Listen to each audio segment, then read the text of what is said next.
The following story is a personal story of Quora user Mark Eloghosa. He heard it firsthand from his dad and found it compelling. It should make you laugh.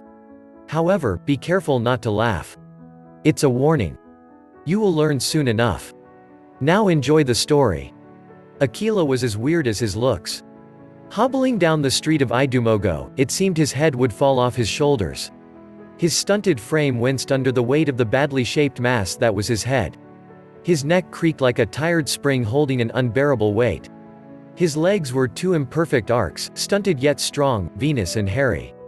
If he had a horn, forked tongue and tail, he would be the perfect portrait of a dwarfish devil.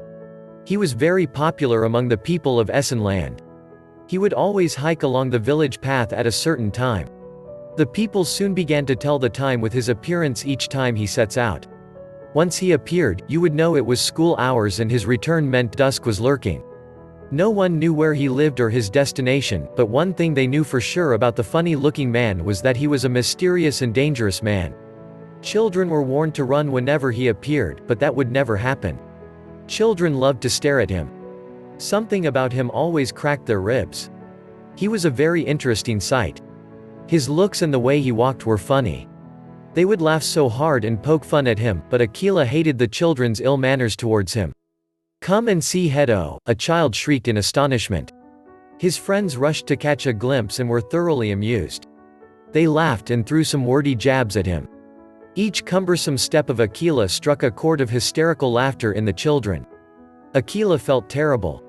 His life was hard enough and all the children that crossed his path made life even more frustrating for him. He was not a clown, neither did he want to be one. He wanted to be taken seriously and respected like the elder he was. So he gave himself a pinch, just below his rib cage. Unknown to the children, they had just hitched a roller coaster ride of wild laughter. Aquila threw angry glances at them as they laughed harder and louder. As soon as he was sure that the deed was done, he trudged along with grotesque elegance. Amid slowly, he disappeared in between the shrubs that trailed the narrow path. The children soon realized that the object of their laughter was long gone, yet they were laughing uncontrollably. Their sides began to hurt, but they could not stop laughing. Terrified, they all ran home laughing so hard with teary eyes that described their sorrow. Omos was amused initially by the seemingly excited laughter of her son, but her eagle-sharp senses and motherly instinct suggested something was wrong as he groaned in pain and laughter. She could see the deathly stare of the child as he tried to tell what had happened amid the wild guffaw. "Stop laughing now," she ordered, but it seemed she was fueling the spell. The child fell on the floor groaning with devilish laughter, thrashing his feet with severe pains in his sides. "I am serious. Stop laughing. Mama, it is Aquila. He wants to kill us with laughter." The little boy cried out, laughing. The cry had touched a nerve as the woman dashed out of the house. She knew her son was under a spell and could die if she did nothing. Her wrapper gathered dust behind her as she raced down the village path. She was not alone. A group of women were already outside crying for help. Some young men sprinted along the bushy path and caught up with Aquila, who was whistling along without a care in the world. "Owalin Isan," they greeted him and bowed.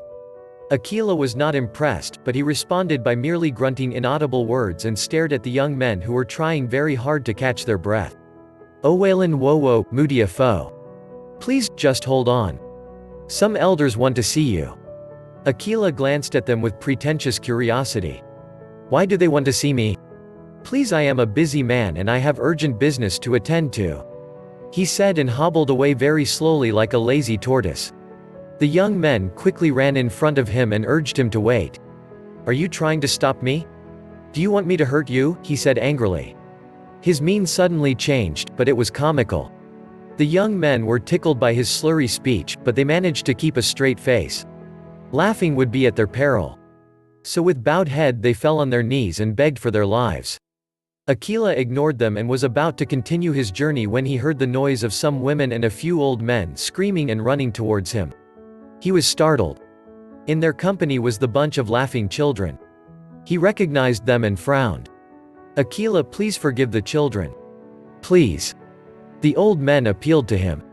"Owalin, they are your children. Please forgive them. Forgive us, do not let them die." Aquila looked at them with a mix of anger and pity. You are to blame. You did not teach them to respect elders. It is your fault if they die." The women knelt and crawled towards the funny-looking dwarf, raising so much dust in the process, pleading for their children's lives. The elders joined voices with the women, persuading him to be merciful. Aquila was placated and became sober. "Can you imagine little children jeering at an elder? He grunted. "They are children, please. Children will always be children," an elder appealed. "I will listen because of you, elders. Please warn your children." They all nodded their heads desperately in agreement. "Where are the children?" "They are here. See them," they said, pushing the laughing kids towards him. They were in pains, but couldn't help laughing. Aquila muttered some incantations and pricked his side. In the twinkle of an eye, the kids stopped laughing. It was an automatic switch, like they were robots. They wept uncontrollably from the overwhelming pain of hours of laughter. The women were full of gratitude. They greeted and prayed for him. Aquila did not wait to acknowledge their greetings and good wishes. He crawled away like a snail, until he disappeared amidst the shrubs. From that moment, parents scampered to grab their children to safety whenever Aquila appeared on the village path. They knew the children could never help laughing, once he appeared. No one made fun of Aquila ever again. Perhaps, they did in secret, but never again in his face. The end.